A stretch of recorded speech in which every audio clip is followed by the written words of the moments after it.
Imagine standing at the center of a digital stadium with over 1 billion people watching your every move. Yet when the lights go down, the pockets of the performer are nearly empty. We are diving into the paradoxical life of Sina, known to the world as Sina Drums.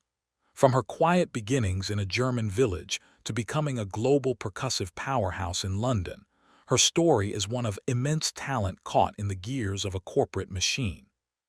Tonight, we investigate how a teenage girl redefined the drum cover genre, and why the very platforms that made her a star are also her greatest financial hurdles.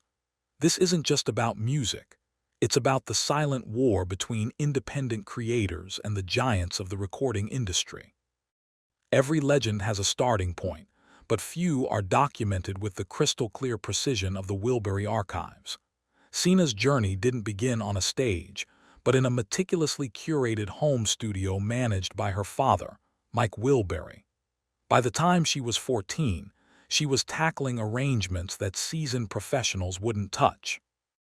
The footage of a young girl with a focused stare dismantling Dream Theater's most complex rhythms went viral for a reason. It was shocking to see that level of discipline in someone so young. Fast forward to 2026, and the Basement Girl image has been completely dismantled. After relocating to the UK and finishing her formal education, she has transitioned into a sophisticated producer. We've seen her move from a rural German setting to a houseboat in the Netherlands, and finally to the grit of the London music scene. This evolution wasn't just about growing up. It was a tactical move to distance herself from being a novelty act. She has spent the last year rebranding herself not just as a drummer, but as a multi-instrumentalist who can command a room without a single backing track. However, the shadow of her early success still looms large over her current projects. There is a secret side to YouTube success that most viewers never see, and for Sina, it is a multi-million-dollar reality check. When you watch her perform a flawless rendition of a classic rock anthem, you see the views climbing into the tens of millions. What you don't see is the Content ID claim sitting in the back end of her account.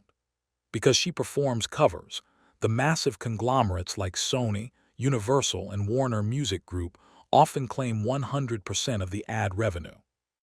Reporters have noted that even though she provides the labor, the equipment, and the performance, she is often left with zero from the ad roll.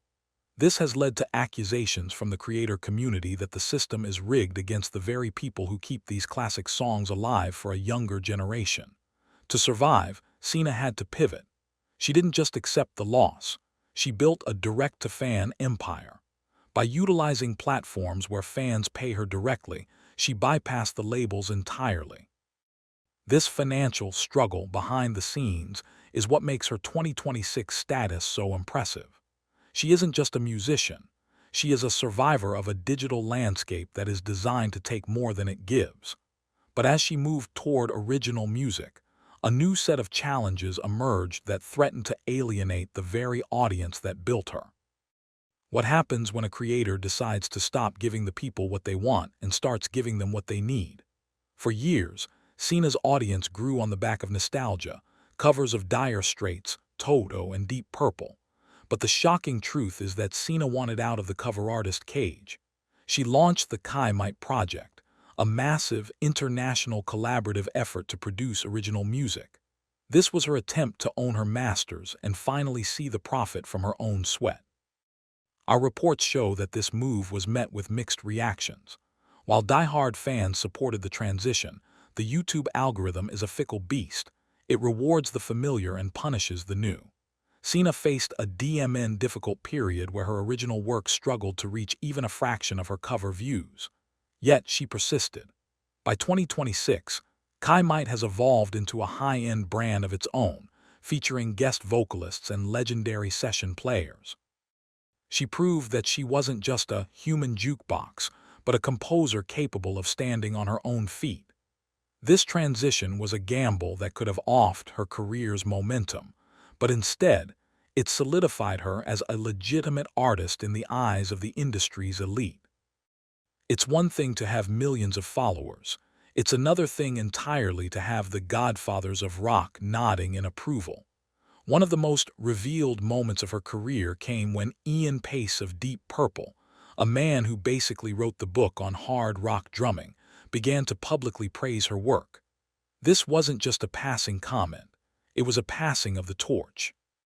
In the 2026 landscape, we've seen Sina collaborate with members of the old guard in ways that are rarely seen for internet-born celebrities. She has been invited to record at prestigious studios and perform in Rock the Opera showcases across Europe. These legends didn't see a YouTube girl. They saw a technician who understood the soul of the 70s and 80s. This hidden support from industry veterans helped her navigate the treacherous waters of being a female drummer in a male-dominated field. She has faced her share of SHT from online trolls who claimed her father did all the work. But having the drummer of Deep Purple in your corner is the ultimate exposed truth to shut down the doubters. She has effectively bridged the gap between the analog legends of the past and the digital pioneers of the future. Moving to one of the most expensive cities in the world during a period of massive industry shift was a bold move that many thought would backfire. After her 2024 graduation, Sina immersed herself in the London session scene. Our investigative look into her current lifestyle shows a woman who is no longer tethered to a single kit in a single room. She has been spotted in high-end recording sessions and has been working on a new solo album that integrates electronic elements with her signature, heavy, organic sound. The rumors of her joining a major touring act have been swirling for months, but Sina seems more interested in building her own production house. She is teaching a new generation that you don't need a major label to have a global impact. Her revealed strategy for 2026 involves a hybrid of live performance and high-fidelity digital content, ensuring that she remains the most viral for years to come. She has avoided the pitfalls of ding on fame, maintaining a level-headedness that is rare in the viral age.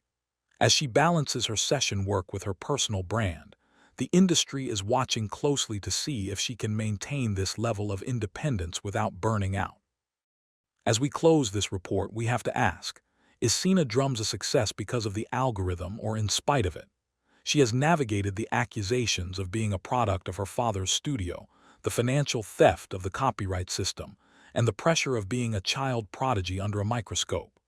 In 2026, she stands as a symbol of the new music industry, one where you have to be your own manager, your own publicist, and your own engineer. She hasn't just survived the YouTube cycle, she has conquered it. Her story leaves us with a thought-provoking question for the future of all creators. In a world where your talent can be exposed to millions in an instant, how do you protect your art from being owned by everyone but you? Sina Drums has found the answer in the most basic place, the rhythm of her own drum.